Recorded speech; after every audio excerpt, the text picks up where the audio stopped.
So welcome back to Basin Motorsports for another day here in the garage.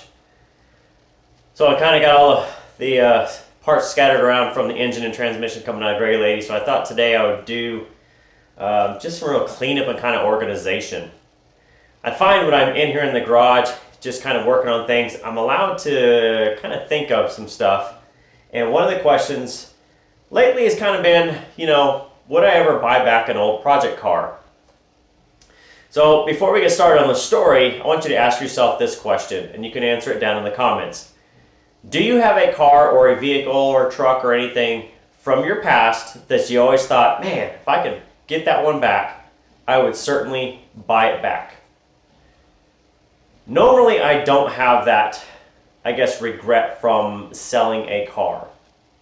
Or I don't normally worry about it. There's been no real vehicle in the back that I've ever let go that I was always like, oh, if I could just have that one back. The caveat to that is, there's one that I don't necessarily wish I could get back, but I put a lot of time into it and I always wondered what happened to it.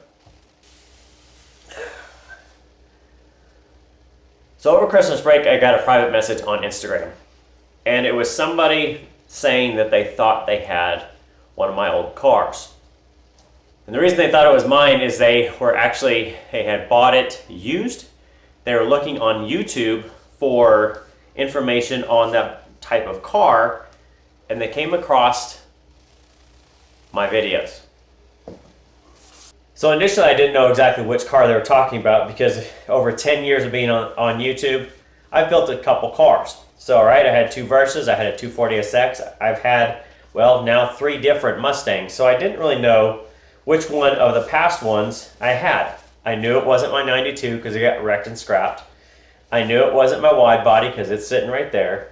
And I knew it wasn't the Gray Lady because it's right here. So that left 2 different Versas and a 240SX. So how the person thought it was mine was that they immediately recognized my name because they'd watched a couple of my videos and I had left something in the glove box, which was some registration in that from when I traded the car in. So they sent me this picture. Now in this picture, what you can see is that this is the registration that actually had my name and address on there. And if you notice in the background, up on the screen, is one of my videos.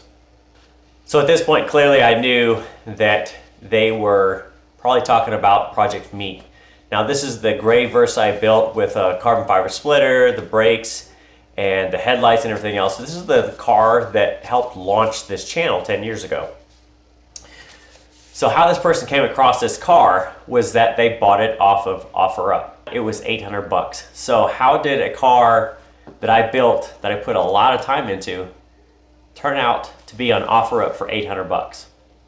So it turns out that when I traded the Project MEEP into the dealership, there was a young female student at Mississippi State that ended up buying the car, or her family bought the car or whatever. I only know that because I had students there that I knew that were about to graduate that had saw the car around campus, so they knew it was mine. It was some of my interns back when I worked for Nissan. So anyway, that female student eventually sells the car. Now the next owner, which would now be owner 3, takes it, there was about 60,000 miles, so it was somewhere in the 100,000 mile range when she got rid of it and somebody else bought it. So it ends up being a male driver that buys it, and he lives somewhere in Dallas, Fort Worth.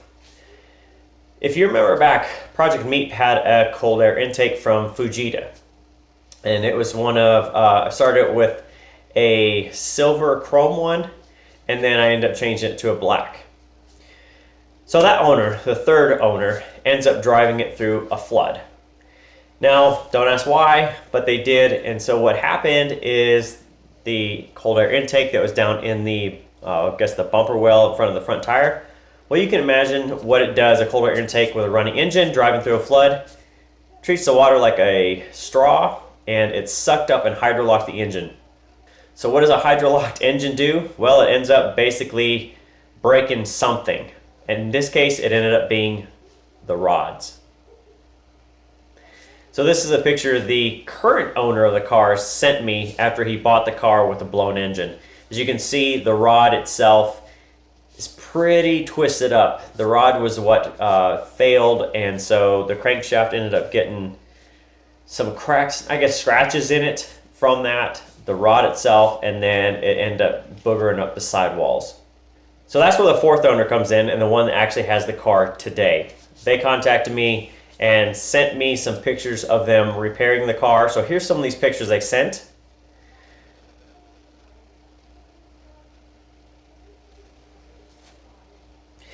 And I gotta tell you, I always wondered what happened to this car after I traded it in, and I knew it went to Mississippi State, but after that I kind of lost touch. And I always thought, man, that was such a cool car.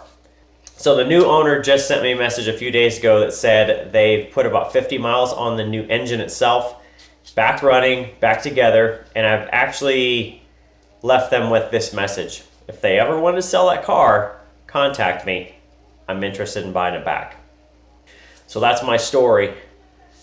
The question of would you ever want to buy back any of your old project cars or the one that got away? The answer on this case is yes. I don't know if I'll ever get Project MEEP back, but if I ever did, you never know, it'll show up here on the channel. But that's it for story time today. Have a great Saturday, and we'll see you next time.